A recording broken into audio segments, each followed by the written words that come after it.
ಯಾಕುಂದೆಂದು ತುಷಾರಹಾರದವಳ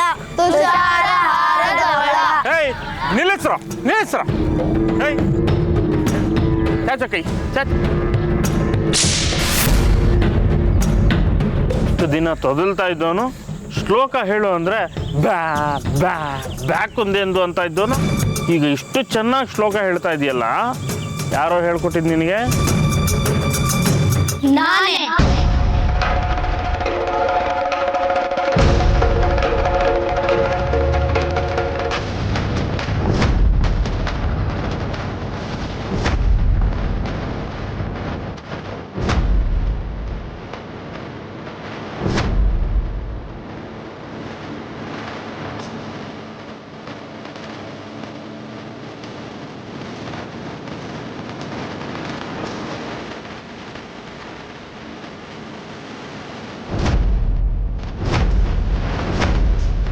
ಗುರುರ್ ಬ್ರಹ್ಮ ಗುರುರ್ ವಿಷ್ಣು ಗುರುರ್ದೇವೋ ಮಹೇಶ್ವರ ಗುರು ಸಾಕ್ಷಾತ್ ಪರಬ್ರಹ್ಮ ಸ್ಮೈ ಶ್ರೀ ಗುರವೇ ನಮಃ.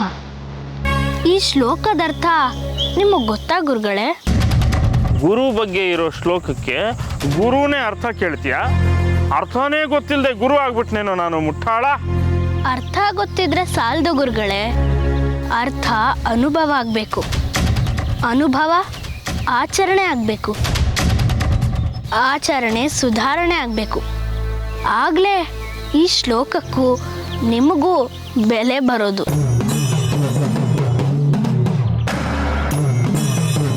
ಆಹಾ, ಎಂಥ ಮಾತು, ಎಂಥ ಮಾತು.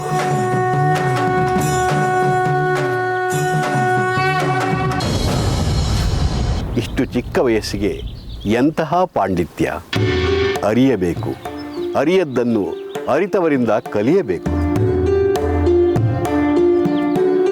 ಕಲಿಯೋದಕ್ಕೆ ಜಾತಿ ಮತ ಧರ್ಮ ಮುಖ್ಯ ಅಲ್ಲವೋ ಜಯ? ಕಲಿಯುವ ದಾಹ ಮತ್ತು ಕಲಿತದ್ದನ್ನು ಕಲಿಸುವ ಶ್ರದ್ಧೆ ಮುಖ್ಯ. ನಿನಗೆ ನಾನೇ ಅನ್ನುವ ಅಹಂಕಾರ ಆವರಿಸಿಕೊಂಡಿದೆ. ಅದನ್ನು ಬಿಡದ ಹೊರತು ನೀನು ಉದ್ಧಾರ ಆಗಲ್ಲ. ನಿಜವಾದ ಗುರುವಿನ ಕೆಲಸ ದಡ್ಡನನ್ನು ಬುದ್ಧಿವಂತನನ್ನಾಗಿ ಮಾಡುವುದೇ ಹೊರತು ಬುದ್ಧಿವಂತನನ್ನ ಪಂಡಿತನನ್ನಾಗಿ ಮಾಡುವುದಲ್ಲ.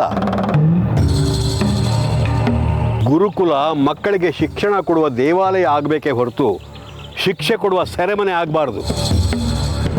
ಹೊಟ್ಟೆ ತುಂಬಿದವನಿಗೆ ಮೃಷ್ಟಾನ್ನ ಬಡಿಸಿ ತೃಪ್ತಿಪಡಿಸುವುದಕ್ಕಿಂತ ಹೊಟ್ಟೆ ಹಸಿದವನಿಗೆ ಗಂಜಿ ಕುಡಿಸಿ ತೃಪ್ತಿ ಪಡುವುದೇ ನಿಜವಾದ ಮನುಷ್ಯ ಧರ್ಮ. ಇದನ್ನು ನಿನಗೆ ಹೇಳಿ ಹೇಳಿ ನನಗೆ ಸಾಕಾಗಿ ಹೋಗಿದೆ. ನೀನು ತಿದ್ದುಕೊಳ್ತಾ ಇಲ್ಲ. ಇದು ಹೀಗೆ ಮುಂದುವರೆದರೆ ಕಠಿಣ ಕ್ರಮ ತೆಗೆದುಕೊಳ್ಬೇಕಾಗತ್ತೆ. ಎಚ್ಚರ.